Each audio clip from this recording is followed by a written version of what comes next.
Hello, everybody, and welcome to another edition of the Spartan Sports Report on TV3. Athletic Director of Connersville High School is with us, Andrea Van Meter. How are you doing, Andrea? I'm good. How are you today, Fran? I'm doing well, and the Lady Spartans are doing well. They are doing well. They're 2-1 right now in the season. Let's review the weekend here of what happened. New Palestine. Okay, so last Thursday they were at New Pal. Went in to the game with, I think, a lot of naysayers out there. You know, it's been a while since the girls have had the success that they've, you know, wanted against, I think, teams like that. And so, you know, a lot of people said, you know, you don't have enough. You can't do it. You lost so many. And I think they definitely showed people that they're here and they're ready to compete. They jumped out and 22-9 at the half. And never looked back. I mean, they caused lots of turnovers. I mean, they're kind of small, but I like to say they're small and mighty. Arms disrupting passes, getting in the way of passing lanes. So I think they showed the community, and they showed people in the basketball community as well that they're going to be a force. And, you know, you never underestimate them because they're young. They are very young. There are 3 seniors on the team. One of the 3 start.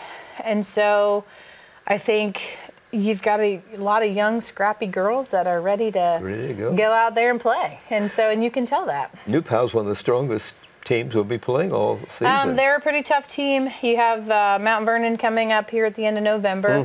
That'll also be tough. Anderson was a tough competitor last year. We gave them a run for their money. You know, they're always quick, running up and down the floor. The girls did play a tough Decatur Central team out of the Indy area on Saturday. That was the team that defeated them. But the girls outscored them the second half. It wasn't as many as they scored against them in the first half. But, I mean, there's a lot of those glimmers of hope that you can see watching them play. Then we play Southport also? Played Southport in the morning game at 10, and same thing, led the whole game. I think the third quarter, Southport did outscore us, I think, by 4 points maybe. But we still kept the lead. I mean, we were still putting points on the board, just not as many as fast as they did in the first half. But, yeah, strong showing, caused a lot of turnovers with Southport, dictated the game. I think that's the biggest thing. Our girls are going out and dictating the pace of the game instead of another team dictating it for us. Standing around and letting the other team call the shots, so to speak. Yeah, pretty much, yeah. This week we're off until Saturday when Shenandoah, and that's the first home game of the season. That is the first home game. Now that I'm away from my desk, I can't remember what the start time is. I think it's a 6 o'clock start, if I remember correctly. Did you write that down? I was thinking it was 7, but I'm not sure. Well, JV would be 6. 6, and then varsity would start at 7:30. Yeah, I stepped away from my desk. I probably forgot to look at the time. That sounds about right. Most of the games start, the JV games at 6, So it's a pretty quiet week. Tonight is our fall sports program at 7 o'clock. And so we'll have a lot of the fall athletes there to celebrate them. And then kind of a couple of days off, and then we get going. Middle school sports start up Monday, and they just keep rolling. Yeah, the middle school boys will be having 4 teams we'll have up there, right? We have 4 teams, yep. 1 7th, 2 7th, and 2 8th. That's great. Yeah. A red team and a white team. Correct. So we have Coach Munchell, Coach Henderson, Coach French, and Coach Gibson, and they were with us last year and I think the year before that. So we've got a good coaching staff that's, we're going to call them young. And I think they're veterans. They've all kind of played the game and know the game, and some of them have kids. Some of them don't have kids there. So it's a great group of middle school coaches for those kiddos to have. And we have a great facility for the middle school games. We do. The Spartan Arena is a nice place. A little dark. I wish it was a little brighter in there. I don't know how you make it brighter. I guess get some different lights. But we do have a good facility. Everything is very centrally located. A nice place for those kids to play. We want all the fans to show up all the time and for those youngsters because they'll appreciate it. Yeah, well, when that gym is full, it's fun.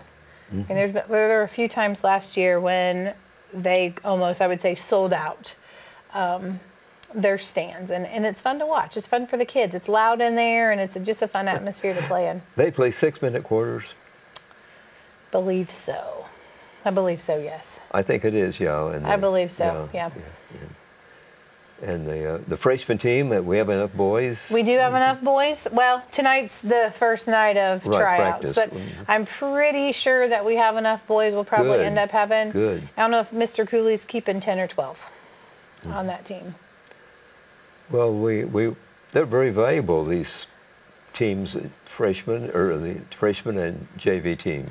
Yeah, I think they're that learning or that growth curve. Like they need a little bit more time. Some of them are just a little bit behind. Maybe they didn't have the training. You know, maybe they didn't play middle school ball. Maybe they just kind of showed up. Or sometimes you get kids that transfer because their parents move that come into the community and want to play and didn't have a good background in it. And so it's kind of nice that, you know, keeping the freshman team and keeping the JV team to get those kids a chance to kind of grow. Well, most of the schools also have a freshman team that we're playing in boys. And boys, yes. Girls, some. But yeah, we have quite a few. We have a pretty packed freshman schedule. A lot of local teams have freshman games. Some schools don't have enough freshmen, so they do like a C team schedule, which is kind of a little bit of a mix. But yeah, so our boys should have a pretty successful season, I would hope. Well, we hope so, right? And freshman coach is... Jeff Cooley. That's what I thought. Yep, Jeff Cooley. He decided he wanted to give boys basketball another go-round. So how about, glad to have Jeff. Yep. Yeah, he's very valuable to the coaches. He's a good guy. Yes, yeah, absolutely he is. Well, that'll be great, and I know Jeff will do well. And on the JV team, the coaches will be... So we have Chris Bloom is our head JV coach. Right. And then helping him is Tim Billups this year. So basically our two freshman coaches moved up to JV this year. Okay. So Chris is excited, I think, to take over that next level. He brings a very successful coaching with coaching boys tennis. Yes. You know, they've won sectionals the past 2 years, if not the past 3 years. So he makes really good or has really good relationships with the kids. And I think the kids want to play hard for him. And so he has the ability, I think, this year to kind of pull that out of the boys in the basketball program as well. And it's hard coaching JV, though, because if you get them too good, then the varsity coach wants them, right? And so then you lose them. So you kind of have to... That's right. Yeah, so you kind of have to watch it now. I think he'll do a great job of getting them prepared, and I'm sure there will be a lot of the JV boys sitting on the bench for varsity as a backup, just in case. That's good. Yeah. What about the varsity coaches? So at the head varsity, of course, we have Coach Dave McCullough. We hired him in this last spring. So we're kind of interested to see what he can bring to the table. Michael Hawkins is a volunteer. I believe he was at Centerville. I think he's coached here before. The varsity assistant coach, the main varsity assistant coach is Charles Peterson. Charles just brings a different vibe to the field, to the court. He kind of knows some things, like he teaches not just the game or the fundamentals, but kind of how to play. How to play the game. He was a great player. He was a great player, and you know, he teaches that. And there's certain kids that pick up on it very well, and there are certain kids that don't. And I think the kids that do find much success in what he can teach them. And then we have who is our other one? I'm drawing a blank. Maybe that's it. Maybe it's just Michael and Charles. And if I'm forgetting somebody, they'll tell me. They'll remind me. But I think that coaching staff, you know, 7 through 12 on the boys' side, is pretty tough. And McCullough's given them a chance to kind of do some things that they want to do. He's not going to oversee everything, you know, which is different than what they've had. You know, Coach Brown had a set way, and this is what I want you to do. And I think there's nothing wrong with that. I think Coach McCullough wants to give them some ownership and let them do things themselves. This is great to have a veteran, experienced coaching staff, isn't it? Absolutely. I think it helps the kids understand that these guys know what they're doing. I mean, yeah. And it all begins on Thursday before Thanksgiving. Wednesday. Wednesday before Thanksgiving, we have our annual game with Union County, which it's interesting because, you know, it's been going on for so many years, but poor Union County has only won, what, 2 of those? 2 total, I think, of those. So it should be an interesting game. Well, it'll be a little different because our band will be in Disney. So we've reached out to, we have a community band here, in Connersville that I was not aware of. They just started up in June, and so we've reached out to them to see if they'd be interested in coming and being our pseudo high school band for that's great. For the evening, just to still have that experience and just kind of see how it goes. Well, that'll be wonderful. Yeah. It's always a great. I keep saying it's not just a game; that's an event. It is an event. I think all of our games are events. That's how I take it. I don't take it as just a normal game. We don't just show up and play basketball. We've got to give you a little bit before the game and tease you at halftime to stay a little bit longer. And so we don't do anything at the end of the game. So please don't start that, Fran. I don't need anything else. Okay, we will. Union County, of course, has some boys that bounce a basketball from Liberty to Connersville. Yeah, I don't know if they still do that or not. Do they? They have recently. Well, I'm not sure about the last 2 or 3 years, but the last time I was doing play-by-play, they were. Yeah. I thought that they had done that, but I don't know if they did last year. I know their mascot rode a scooter over here last year, and I feel like it was really cold that day. And I don't remember, but I'm pretty sure it was cold last year. So I don't know if they still do that or not. Okay, well, it's quite a tradition, though, that they had going for a while. It is. That's a long way to go, though. And these fellows, you had to admire them bouncing a basketball from Union County over here. And then still play a game. That's right. That's a long day. Yeah, that had a lot, though, to it and everything. And, but that's a great night. Usually have a full house.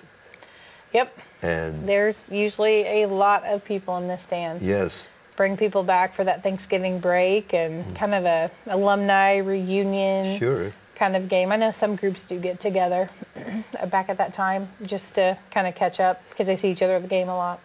That's a great night, and I know everybody looks forward to it. Yep, it'll be a nice one.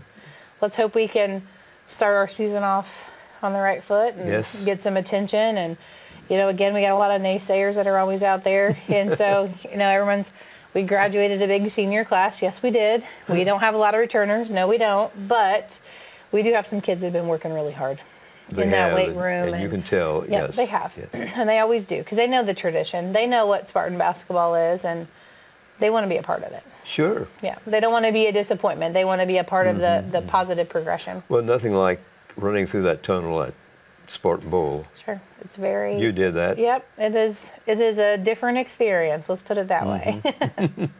So. Once in a lifetime almost for some of them. For some people it is. Yeah. Absolutely. Yeah. And some people don't get the chance to do that. Yep. It's quite an honor, and we can be proud of our facilities here at CHS. We can. I think some of them need some paint. We need a little bit of paint, but we have great facilities, great things for our kids. I wish there was a way to expand, you know, and add more, but I think we're kind of landlocked where we're at. It is, yes. That's kind of, you know, that would be my only thing is, you know, a lot of schools are building new gyms, which I don't want a new gym. I think our gym is fantastic. Right. I just wish we could pick it up, add more to it. Like pick it up, elevate it a little bit more, and add some more storage and some locker rooms and just some places for, you know, your visitors and that kind of stuff. So that's the one thing that's hard with it being connected right to the middle school. You know, there's always a fight. Is it the high school gym? Is it the middle school gym? During the day, it's the middle schools for PE, and then at night, it's the high schools. And so, you know, there's always that back and forth, but it would be nice if there was more space around the gym, under the bowl there itself, for kind of locker rooms and different facilities like that. But it's a great, and we're known throughout the state, I think, for the Spartan Bowl. We are. We're featured on Hoosier Basketball Magazine, came out and did a little feature story for the week a couple weeks ago. Yeah, you and Sam contributed to the Sam, myself, Mr. Beard, Coach Williams was there, and then Sandy Toshlag was there as well. Okay. So kind of got a good feel of all the way around. Players, coaches, fans, all that. Wrestling is starting for CHS? Yep, wrestling started. They started actually conditioning and working out about 2 weeks ago. I believe it was 2 weeks ago. Lost contact here. I think maybe it was last week for wrestling. They start competing next weekend. So JV will be at Yorktown, and varsity travels to Lawrence Central for a little wrestling meet to get started. Right now, I think there's about 35 high school wrestlers down there. So we'll see. Hopefully we should have a full squad this year and not have any holes in the different weight classes. So it should be. Well, that's great. Yeah, should be good to see. Fill all the weight classes. have a couple returners that went on to regionals and semi-state. So looking forward to what those boys can do this year. Hopefully they stay healthy. And Jamel Carter got injured there at football season with the neck injury. And I mean, he's a pretty good wrestler. He went on to regionals. And so hoping that, you know, he can heal up well enough to be able to wrestle and get to that same spot next year, or this year, sorry. And gymnastics is the other fall sport? Gymnastics, a winter sport, yeah. So gymnastics will be starting up here pretty soon as well. And they train at the gymnastics center. They have a preview night sometime, middle of December. Preview nights, middle of December. Yeah, I don't know that off the top of my head. They actually begin competition in January. January, yes. Yes, and we host all but I think one this year. I think we travel to Columbus East, but generally we host most gymnastics meets because Joanne takes pride in our equipment and make sure that we have some of the best equipment. And so there's a couple of schools that have practice equipment, but probably not safe enough to compete on. And so Joanne likes to host those meets. Is it because of the expense of the equipment? Is that one of the reasons? I think part of it is I mean, it is very expensive to get stuff. I also think some schools are not replacing equipment because they're not sure how much longer gymnastics will last. Okay. Which is very sad. There's only 65 teams in the state of Indiana that have gymnastics, or schools, sorry, that have gymnastics. So the numbers are declining. Ours are actually up. I think I counted on her call-out meeting 13. So that's a few more than what we had last year. So that's a nice thing. It's just the numbers are dropping and schools are not putting as much money into that equipment. So either they train off-site or they have just what they've had for years. We have quite a few home meets because the other schools don't have the equipment. Yes, we host everything but one. Yeah. And then we also host sectionals here as well. And Joanne Borders is... She's the reason. She's the gymnastics program. Yeah. I'm not sure. Everyone says, well, what are you going to do when Joanne is gone? I'm like, I don't know what we're going to do when Joanne is gone. We're not going to let Joanne go. Exactly. Joanne looks exactly the same as Joanne did 30 years ago. So she does a tremendous job. She does. She does a great job, and she knows how to make those kids improve. So. Yeah, really, she does. I mean, it's excellent. Some of the youngsters she turns out. And I think a lot of it is her structure. She's very structured with how she puts her practices together and how she runs things, and she has high expectations for the kids. And so having that makes coaching a lot easier. And if you don't have that and you're kind of all over the place, it can definitely make it tough. We're lucky to have her. We are very lucky to have her. Yes, we are. Right. And then boys swimming, that starts today. They start tonight. We have unofficially, pushing through 2 coaches that are going to kind of share a coaching position. Oh, that's great. So Rusty Page, we're trying to get him to come back, and Stephen Kiefaber. So the 2 of them have agreed to kind of split time. Oh, that's good news. So we can actually have a program. Yeah. I think the kids will stay. A lot of them really like Rusty, and they've had Stephen before. Yeah. So I think we're good to go. We've got those 2 that are stepping in, and they're going to play in practice and then kind of help with technique and different things. And then we're going to probably look for an assistant to kind of be there to help Quentin, Mr. Jones, kind of follow through when those 2 gentlemen aren't there. So congratulations. I think we're good to go at this point. Yeah, because it was really difficult trying to find somebody that could coach the swimmers. Yes. But, that's great. Congratulations on getting somebody lined up. And last week we weren't in the same position, were we? Last week I was on here asking for a coach. So, but they volunteered. I don't know if it'll last longer than this year. So I don't know that. I'm hoping it does, but I'm not holding my breath on that one because I think that they know these seniors. Yes. And they want to make sure that these seniors finish it out. That's great. So, well, absolutely. I know the seniors, boys and girls that are swimmers, were really disappointed if they weren't able to compete. Yeah, and they had a coach. It wasn't that they didn't have a coach. They just didn't have someone that they felt was going to get them to the next level. And so that was the hardest thing, is to keep that in their brain, is we do have someone that's willing to be in the pool and to allow you to come to practice and allow your team to still continue on. You just have to have a little bit more intrinsic motivation to push yourself. Yes. And I think that was the hardest thing. They wanted someone to come tell them stuff instead of being able to follow a practice plan and doing it. So, Centerville is one of the schools that we meet pretty early in the season? Well, the schedule's changed a little bit. The girls were supposed to open with Beech Grove this Saturday. Beech Grove doesn't have enough practices in. They're struggling as well with low numbers. So we pushed that back to January, which is actually going to be a quad meet with Beech Grove, Bishop Chatard, us, and Purdue Polytechnic now. So it's going to be a bigger meet, but we're all small, have small numbers. Yeah. So our first real meet is against Mount Vernon, which Mount Vernon is a school that we picked up this year. We have never swam against them before. But we were looking at adding some meets to our schedule, and so they're the 25th, I believe. I think they're the Saturday after Thanksgiving is when we pick them up. And then we have Centerville pretty early.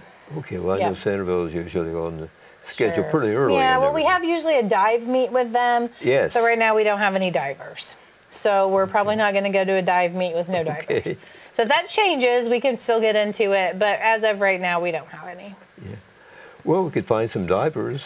That would be good. Well, usually gymnasts are divers. Are they? Yeah. So there's been quite a few years where there's some kids that have been on the gymnastics team and then come over and dive for the swim team and kind of go back and forth. So, I mean, it helps you to have divers because it gives you more points at your meets. Yeah.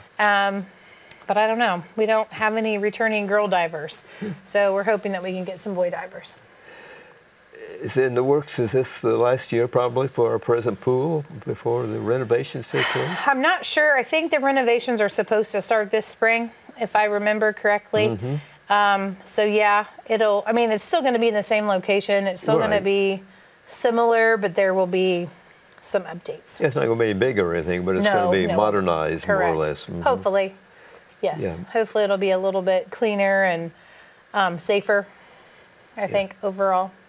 Kinds of the infrastructure kind of needs some polishing up and things. Yeah, well, I mean, it probably hasn't been touched since it was put in. Probably, It's probably exactly how it was built. In the 70s, in the 70s. And so pretty much everything in there, other than the bleachers. And I think they put in some new heating and cooling and like a humidifier or dehumidifier, but I don't think that it's big enough to kind of keep that condensation out. So they're kind of struggling with that as well. So there's a couple of those updates. I think the building itself has settled over the years, and so there's some cracks that you can kind of see on the outside. So yeah, there's just some things that just need a little love. Oh, sure. Yep. Right. Maybe some new paint. Paint does wonders, I think. That's true, right. But yeah, the humidity is something else. You grow orchids in there, I think. Oh yeah, I was gonna say, and it's really bad, and it's already rusted, the new bleachers that are in there, just because you've got all that salt in the air. So yeah. Well, congratulations on getting someone to run the program. It has been a rough couple of months. Yeah, I'll bet, because most of the schools are getting underway, probably. Yep. And and the kids were practicing. They were in there practicing with what they had. Yeah, but to actually definitely say that we're going to have somebody is nice. It is pending board approval, so it'll go to the school board meeting on the 14th. So we're just kind of waiting on them for the final decision. I'm sure they will. So I hope so. Fingers crossed. Yeah. That's our answer. Yeah. Oh, I'm sure they will cooperate and get it, because they know how important it is to some of the students and things. So. Sure. Well, that's good news. That's good news, yeah. And, of course, we discussed at our last program a little bit about the wrestling show coming up. You guys put on the Classic. That is known statewide. Yep. And they come from all over the state. They do. And even Ohio is bringing some kids every so often. I don't know that we have any, excuse me. I don't know that we have any from Ohio this year. Okay. Trying to think. I think most of them are all from Indiana this year. I just had a school email me this morning from River Forest, which I think is down south, I think, to make sure that they're still in it. Or maybe it's River Park. I can't remember which one.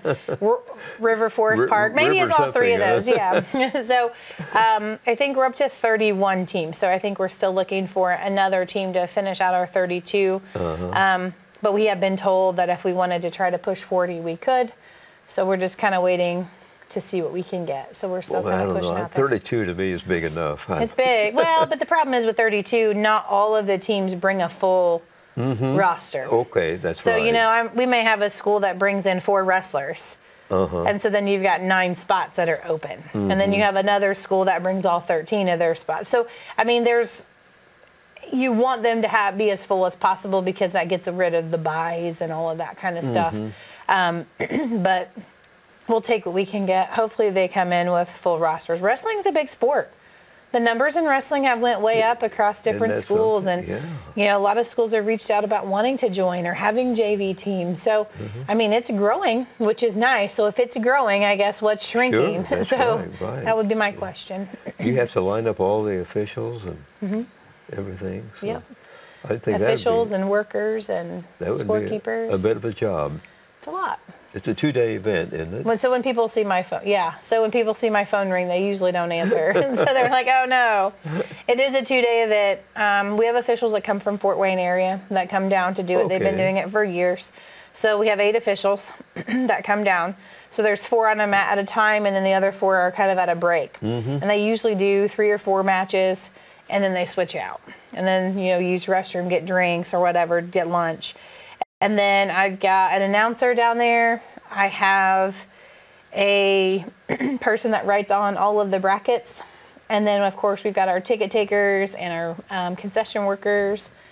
A lot of people. A lot of folks you've got to line up. A lot of folks, yeah. The food, hotel rooms, getting the hotel rooms for the officials, making sure they have a place to stay. They stay at the Woodridge. So, yeah. Do you do all that on your own, or do you have some help? I have some help. Oh, good. Yeah, Katrina, our administrative secretary, she does a lot of the phone calls. She'll call some of that. She'll call our ticket takers. She's kind of in charge of our ticket takers, and if she can't find someone, I'll usually just throw out some random name like, "Hey, have you called?" And then she'll get a hold of them. Okay. And then when it comes to officials, that's usually through EventLink. That's a little bit easier. We just kind of talk to the officials that we already have. They like to come down.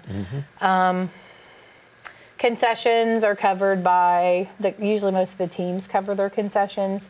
So unless a team says they don't want to do it, then we have to find somebody. Okay. And then ticket takers, I mean, people want to work the Classic. So I'll have people call in here in the next couple of days. Well, that's great. Yeah. You have volunteer folks. Absolutely. Come up and do Lots that. of people want to work the Wrestling Classic. That's really... Because I need 2 people per table, if not 3 people per table. One keeps the score, one watches the hands, and then one throws out the towel for when the time's up kind of thing. So there's a lot of different things that go on. I guess. In girls basketball, you got Frankton's schedule. That's during the Christmas? That's during the Christmas time. So we did have that Christmas tournament last year at home, but when the boys left and went down to Lawrenceburg, the girls didn't have anything. So that was kind of a week where they didn't have a whole lot going on. I believe it's a Thursday night. It's just a one-year thing. We're going to go to Frankton to play them. Is that considered a home game then? No, it'll be an away game. Okay. So we'll go to Frankton. Okay. Yep. Where is that? It is north of Anderson. Oh, okay. So it's between Anderson and Alexandria. Because we passed it on our way to the scrimmage 2 Saturdays ago. Yeah. Okay. Well, that'd be something new for the... It will be, and they're a 3A school, so, I mean, the more 3A schools we can play, the better. That's right. Andrea, thanks for taking time out from your busy schedule and to visit here on TV3, because I know the fans, sports fans in Connersville are unusual, let me put it that way. And I know they appreciate anything that we can present that's in the sports-related field, and I know they really enjoy it. And you bring us up to date on a lot of things, and good luck to the girls. Hope their winning streak continues here. And I hope so. And everything will be under control here, going full blast here shortly. Next week. All cylinders running, absolutely, yep. Thanks, Andrea, and thanks everybody for watching tonight, this edition of the Spartan Sports Report. Have a nice evening.